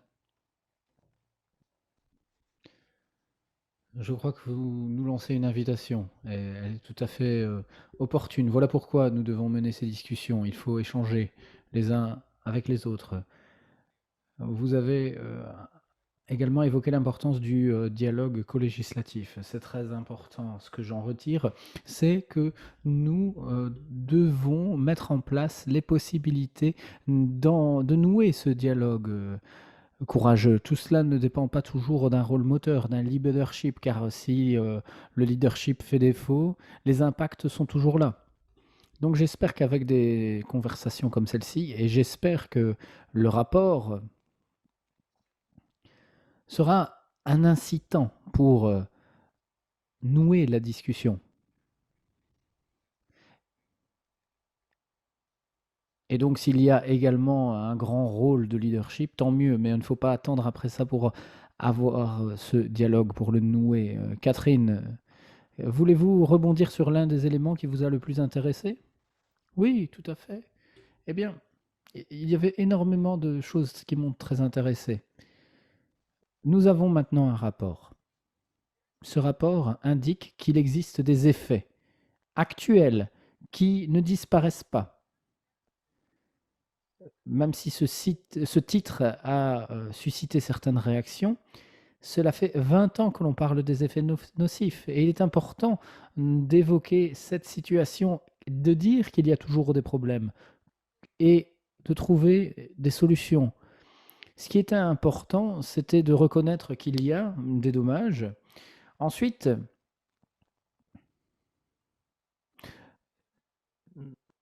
tout ce que j'ai entendu, ce n'est pas vraiment d'une très grande complexité. Il faut des discussions pour évoquer qu'il y a des moyens d'évaluer les risques pour les droits de la personne, pour l'environnement, dans la chaîne d'approvisionnement et dans le cadre des activités. C'est possible, nous pouvons le faire et par conséquent, nous pouvons éviter ces dommages. Ce qu'il manque, à mon sens, c'est une systématisation de cette évaluation et de cette prévention. Une diligence requise pour les entreprises en matière de droit de la personne et d'environnement, ce devrait être une obligation légale qui exigerait qu'annuellement, de manière continuelle, il serait nécessaire de réaliser une évaluation de tous les risques des travailleurs, des communautés, de toutes les personnes impliquées dans les activités. Des risques susceptibles de nuire aux droits de la personne ou à l'environnement. Ce serait une obligation permanente. Ce ne serait plus du ressort du département RSE ou ESG, ce serait du ressort de la direction, car l'entreprise devrait évaluer en permanence les risques potentiels et comment éviter ou compenser ces risques, ou plutôt les atténuer. Ce qui est important, c'est qu'il y ait des communications internes. Très souvent, quand j'en parle à des personnes en interne aux entreprises, très souvent on se dit ce qui importe, c'est que le public ne soit pas au courant. On perçoit cela non pas comme une menace pour la communauté, mais pour l'entreprise. Si il y a un rapport sur l'évaluation des risques réalisé de manière annuelle, si c'est une obligation, au terme donc de la législation proposée pour le Canada, ce rapport devrait être remis à une commission. Cette commission vérifierait que toutes les relations commerciales soient couvertes et que tous les domaines soient abordés, les droits de la personne, mais aussi est-ce que des commentaires puissent être faits. Ce serait public. Les deux exemples que je vous ai donnés étaient connus depuis des années. Cette entreprise était au fait des exactions commises par ses services de sécurité. Si cela ne se retrouve pas dans le rapport annuel de l'entreprise, si la mention n'en est pas faite, quiconque, société civile par exemple, les populations des communautés concernées, peuvent rédiger un commentaire et dire « Mais attendez un instant, vous ne mentionnez pas les dommages que vous nous occasionnez. Nous allons le faire pour vous alors. » La transparence est importante, la systématisation aussi. Si les entreprises ne rédigent pas les rapports, amende. Si des personnes se voient porter un préjudice, elles peuvent saisir la justice. C'est un dernier recours. Si la justice est saisie, si l'entreprise n'a pas rédigé ce rapport, si les questions sont ignorées par l'entreprise, la défense en justice sera bien compliquée, bien entendu. Donc la justice, c'est un dernier recours, mais l'objectif est de mettre la pression sur l'entreprise pour veiller à ce qu'il y ait un reporting de qualité. Une fois la justice saisie, l'entreprise devra montrer que la diligence requise a été observée, les risques ont été identifiés. Désolé pour cette réponse un peu longue, mais je pense que c'était important. Ce sont les composantes. Tout le monde nous a dit, c'est possible, ce n'est pas très compliqué, on peut réaliser ces évaluations. Maintenant, ce qu'il faut faire, c'est mettre en place un cadre qui soit circonstancié et transparent. Merci beaucoup, Catherine. Vous avez en fait répondu à de nombreuses questions, une question de Jean-Paul, de Émilie aussi, sur la redevabilité des entreprises qui occasionnent des dommages et qui n'appliquent pas les meilleures pratiques. C'est une très bonne réponse, je crois. Merci beaucoup. Jimmy, est-ce que je pourrais revenir chez vous? Retirez-vous des enseignements ou qu'avez-vous retiré des messages des autres? Je pourrais en parler pendant des heures parce que c'était très très très enrichissant. Je rebondis toujours sur ce que Catherine dit, mais je me félicite vraiment de ses propos. Elle explique que c'est complexe, certes, mais pas compliqué. Et cela fait des années que l'on en parle. Ça fait 10, 20, 30 ans même. Et quand je me penche sur le rapport, je constate que le secteur sait ce qu'il faut faire pour mettre en place des efforts de prévention. Les connaissances existent. Je ne dis pas ici que ces connaissances seront développées à l'avenir. Nous avons suffisamment de connaissances. Nous savons ce qui fonctionne et ce qui ne fonctionne pas. Alors, pourquoi est-il si compliqué de veiller à l'efficacité? Et c'est vrai, j'ai travaillé dans le secteur humanitaire, dans la justice internationale, mais une fois que les dégâts ont été occasionnés, c'est trop tard. Les familles ont été détruites. leur, leur propriété aussi, mais c'est trop tard. On peut compenser, mais la vie de ces personnes a été détruite. C'est trop tard. L'argent ne fera pas revenir les personnes décédées. Il est impossible de revenir à la situation d'avant. Donc, s'il y a des connaissances, si il n'y a pas d'intention malveillante, alors quelles sont les entraves, quels sont les obstacles? On peut identifier les problèmes à longueur de journée, mais ce qui compte, c'est d'identifier les solutions. Il faut peut-être un changement de récit, mettre en avant ceux qui fonctionnent, stigmatiser ceux qui restent les bras croisés, mettre en place un récit positif sur un leadership courageux. Donc, ce n'est pas un seul élément, il faut plusieurs éléments pour que cela puisse fonctionner. Voilà. Merci beaucoup, Jamie.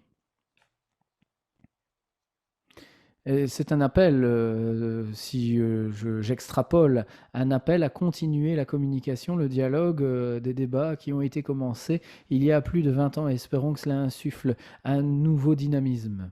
Hélène, s'il vous plaît.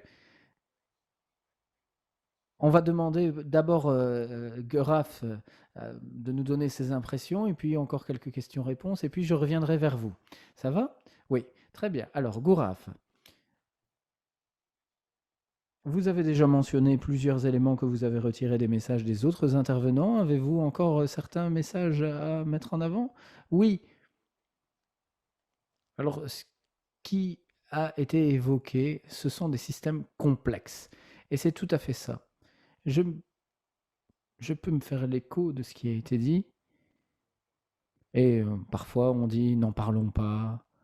Veillons à ce que l'opinion publique ne s'en aperçoive pas. Mais ce n'est pas ça. Mais la difficulté, c'est de passer de l'intention à l'action. Quand Glenn dit que les entreprises minières ne sont pas à la hauteur de leurs travailleurs, c'est certainement pas l'intention. Personne ne veut faire ça. Mais c'est très complexe pour veiller à ce que les bonnes solutions soient mises en avant. C'est là qu'est le nœud de la question. C'est une réponse assez simple, mais c'est l'un des éléments auxquels nous sommes confrontés au quotidien. Voilà, je m'arrête là. Merci beaucoup, Guraf. Alors, il nous reste 20 minutes. Et nous avons ensuite une vidéo, déclaration vidéo, et puis nous avons 15 minutes pour répondre aux questions. Et je voudrais répondre à une question de groupe. Alors, les intervenants qui veulent répondre, on combine des questions de Javier, notamment, sur les vérifications par des tiers. Donc, on a entendu parler des vérifications par les tiers, les audits, les mécanismes de responsabilité. Est-ce que ces mécanismes, cependant, fonctionnent? Est-ce qu'ils sont véritablement utiles? Est-ce qu'ils mettent l'accent sur les bonnes pratiques? Jamie, vous avez la parole. Alors, je vais uniquement aborder ce qui a trait à la sécurité. Alors, pour l'heure, il existe plusieurs possibilités de vérification, tout particulièrement les systèmes de gestion, les normes ISO, les normes internes qui peuvent exister au sein des entreprises. Mais s'agissant de la vérification par des tiers en matière de sécurité, il y a vraiment peu à se mettre sous la dent. Aussi, quand on a essayé de lier la sécurité au rapport en matière d'ESG. Nous avons parlé à nombre d'institutions chargées de la cotation et de manière générale, elles ne comprenaient pas véritablement les considérations de sécurité et le risque pour les droits de la personne.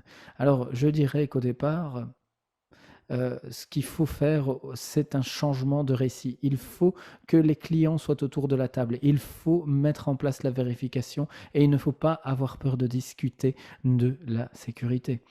Voilà, merci beaucoup. D'autres commentaires, d'autres intervenants sur la vérification par des tiers et la mesure dans laquelle il est possible de les utiliser pour encourager les bonnes pratiques? Luc? Eh bien, je pense tout d'abord que c'est une partie essentielle de l'équation.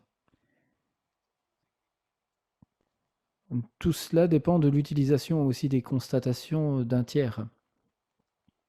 Il importe également, bien entendu, de souligner, c'est que nous travaillons avec des ingénieurs, des comptables, etc. Et les éléments liés aux droits de la personne et à l'environnement ce sont des nouveautés et l'on apprend au quotidien. Et donc, ces systèmes nous aident à quantifier, à encadrer ces efforts pour améliorer la performance et la surveillance. Je crois que c'est très important.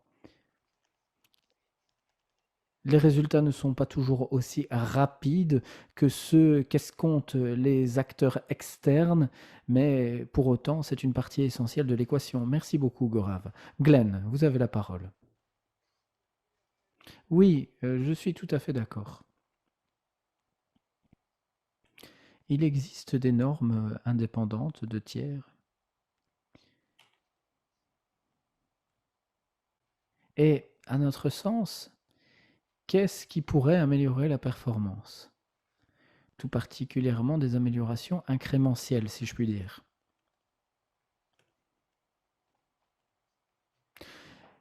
Quelle est la relation avec la chaîne d'approvisionnement aussi? C'est essentiel. C'est en substance l'idée.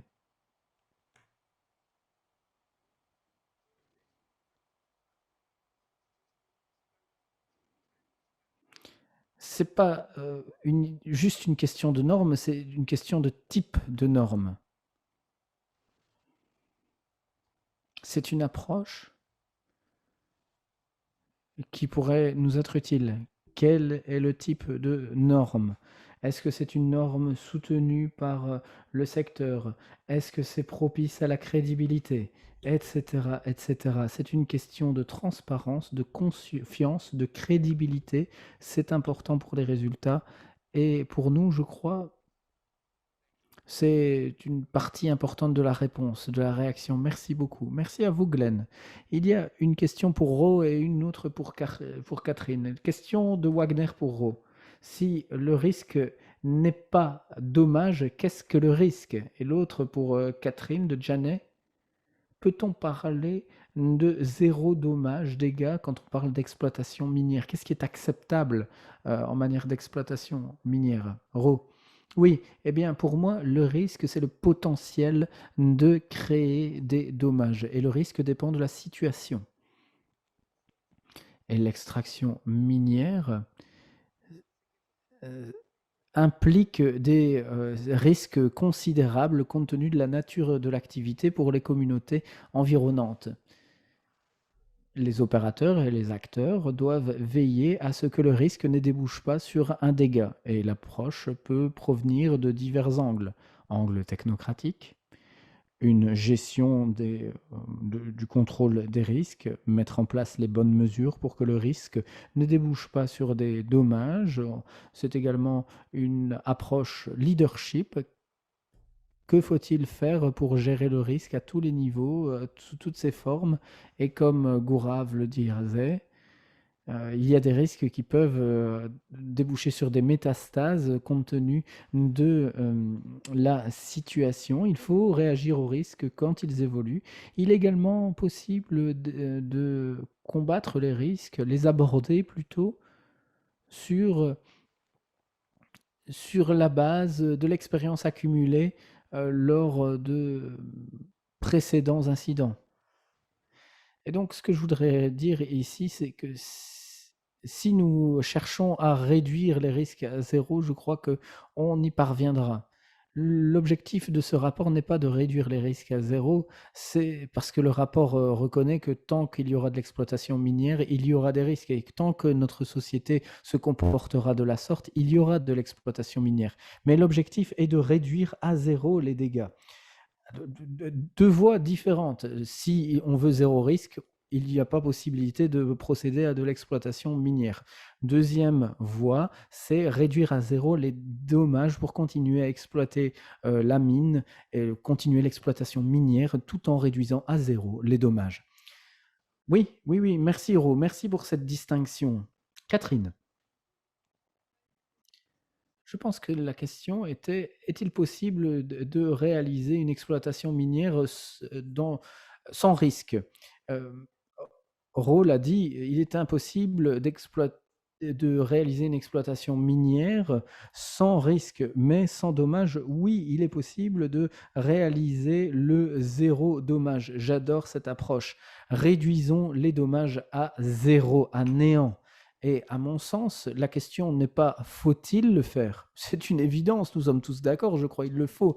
Mais comment faut-il s'y prendre? Et depuis 20 ans, nous ne nous y prenons pas correctement.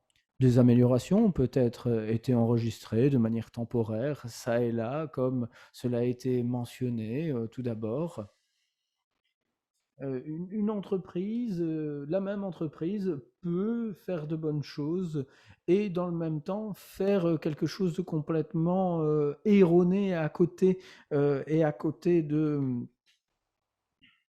ce qu'il faut faire en matière environnementale ou de droit de la personne. Et donc, il convient de systématiser les enseignements et de systématiser l'approche pour parvenir à une réduction de dommages. C'est possible d'y parvenir. Des législations sont examinées en Europe, des projets de législation existent au Canada. Je pense que nous pouvons y parvenir.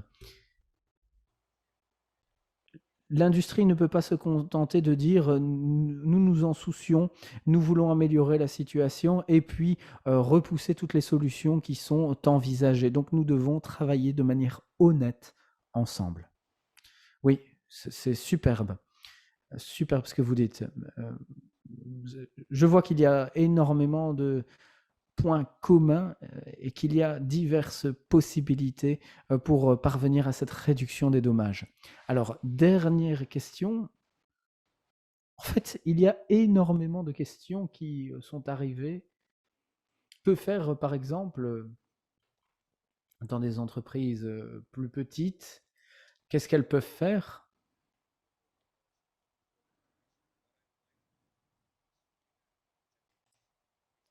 Il nous reste 10 minutes et donc je voudrais donner aux orateurs la possibilité de livrer leurs dernières remarques et puis une petite vidéo, ce qui prouve ce que Catherine nous disait, que ce n'est pas très compliqué. Et puis on donnera la parole à Hélène pour les remarques de conclusion. Donc je voudrais vous inviter à, en 1 minute, nous donner votre mot de la fin. Glenn, est-ce que vous pourriez commencer, s'il vous plaît?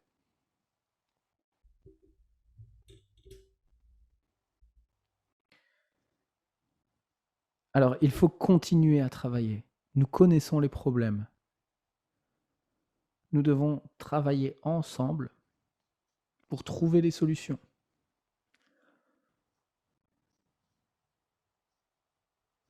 Je crois que c'est le message qui est ressorti de cette session. Et la bonne volonté aussi qui en est ressortie. Nous sommes disposés et nous voulons travailler à tout le monde pour atteindre ce même objectif. Voilà, merci. Merci à vous, Glenn. Jamie, dernière impression? J'en ai énormément en fait, mais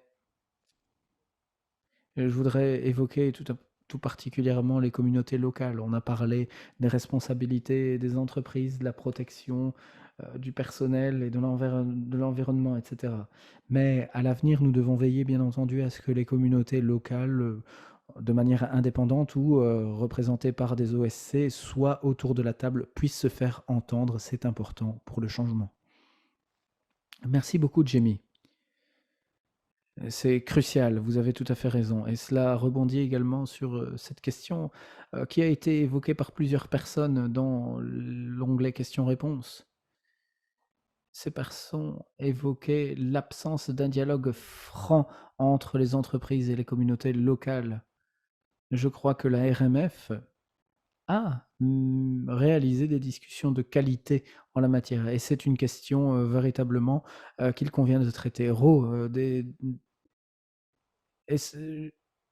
C'est un sujet polémique dans la manière dont il a été présenté, mais l'un de ses avantages, c'est de nous être concentrés sur les dommages et de ne pas être distrait par une autre conversation tout aussi importante, à savoir les avantages, qui sont également importants. Ce que j'ai trouvé très bien dans cet échange aujourd'hui, c'est que les dommages socio-environnementaux ne peuvent pas être compensés par l'économie.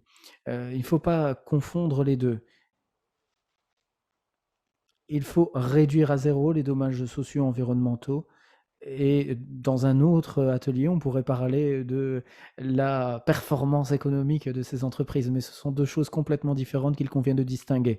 Je vous remercie d'avoir encore mis en avant cette distinction, c'est très important parce que parfois il y a une certaine confusion.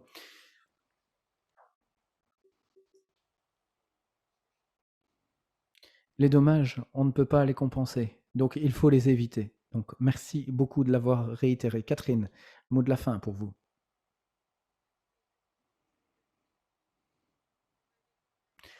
Alors, outre l'importance d'une réduction des dommages à zéro et des solutions pour y parvenir, à savoir des systèmes obligatoires, à mon sens, je voudrais rebondir sur l'une des personnes qui ont été évoquées, sur l'une des impressions évoquées dans la vidéo de Richard. Si on, il ne faut pas continuer à faire de l'exploitation minière comme aujourd'hui, mais l'améliorer. Donc on reconnaît, il y a eu la COP26, elle est toujours en cours. Il faut également reconnaître que nous devons réduire notre consommation de matériaux de manière générale. Il faut moins d'exploitation minière, pas uniquement mieux d'exploitation minière, mais aussi moins. Donc c'est l'un des derniers éléments que je voulais évoquer, parce que si nous ne le faisons pas, ça sera de grands problèmes à l'avenir pour nous, car la planète est finie. Et donc, il n'est pas possible de réduire à zéro les dommages assez rapidement pour suivre le rythme de l'expansion minière, y compris en mer profonde. Voilà, ça c'était ce que je voulais dire enfin. Merci beaucoup, Gorav. Qu'avez-vous à dire Oui, pour les entreprises minières, cette conversation est tout à fait essentielle.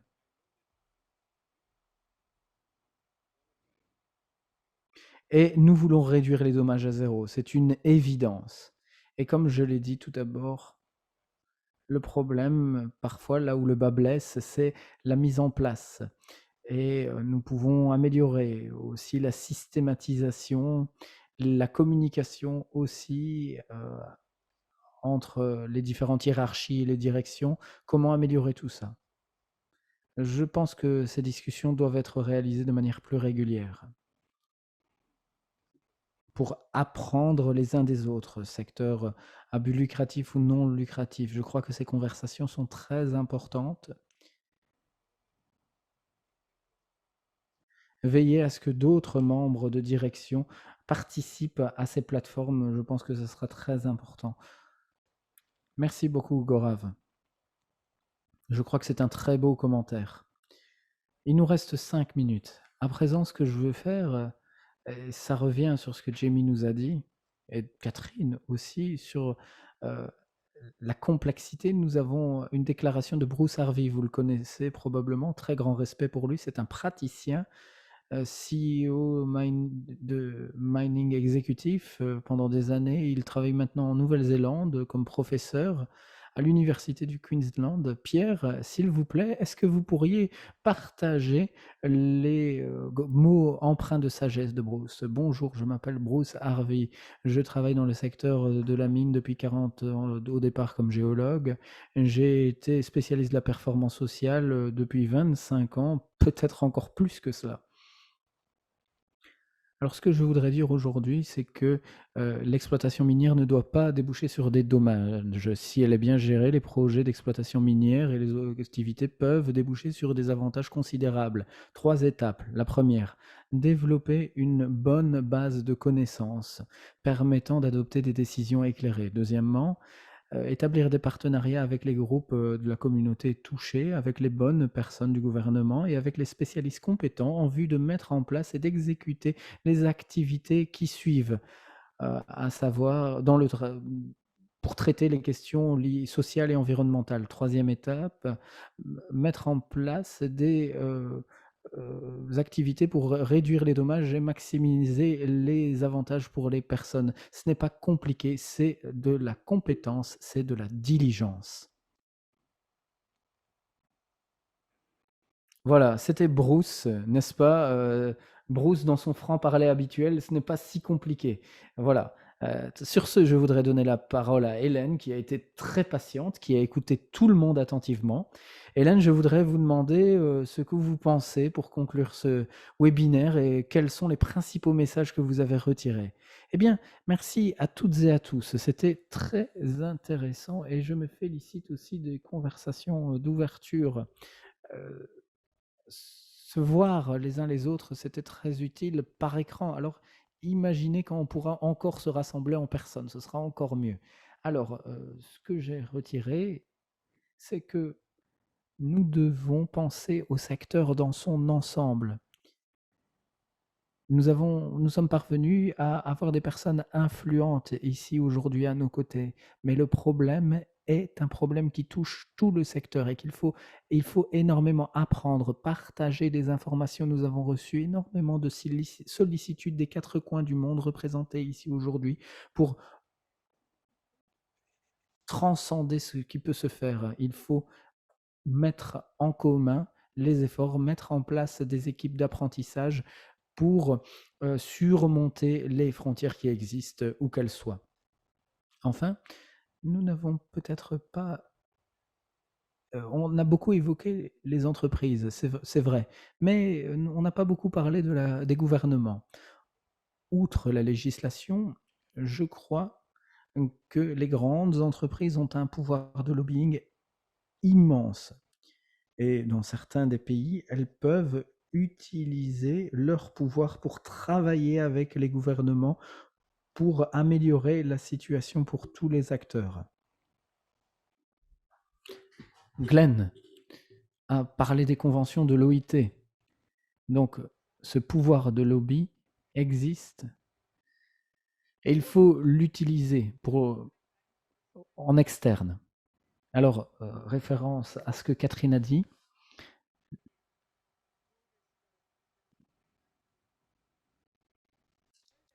nous savons que nombre d'entreprises se concentrent uniquement sur les risques importants, les risques qui comptent, mais aussi on remarque que parfois une évaluation plus large de ce à quoi pourraient ressembler les risques permettrait d'améliorer la compréhension et permettrait de nouer des réflexions. Et il y a des différences, bien entendu, entre les différents acteurs. Et aussi, nous sommes là pour rassembler pour les acteurs, pour mettre en place ces discussions tant en privé qu'en public. Et nous recevons énormément de demandes de groupes des 4 coins du monde pour que cela soit une réalité. Je vous rends la parole, Luc. Merci beaucoup, Hélène, et merci à toutes et à tous. En effet, c'est un sujet très enrichissant qui aurait mérité une séance bien plus longue, des conversations, et je l'espère, elles pourront être répliquées partout dans le monde. C'est la fin du webinaire et j'espère que les participants et les intervenants ont bien profité de cette discussion et que c'est le début d'une discussion et non pas la fin de la route. Je tiens à remercier le panel qui a partagé de son temps, son expérience. Merci pour toutes ces pépites que vous avez partagées avec nous. Nous pourrons tous revoir ces enregistrements pour les réécouter. Je tiens également à remercier la RMF, Pierre et Jennifer qui ont travaillé en coulisses aujourd'hui, mais aussi en amont avec la création de ce rapport. Merci également aux interprètes que nous n'avons pas entendus en anglais, mais que bon nombre de personnes ont entendu dans d'autres langues. Nous avons parfois parlé un petit peu vite. Merci beaucoup et merci à toutes et tous qui se sont joints à nous ici aujourd'hui pour ce webinaire. Désolé encore une fois si on n'a pas pu aborder toutes les questions posées. Je vous souhaite une très belle journée et je vous dis à très bientôt, du moins je l'espère.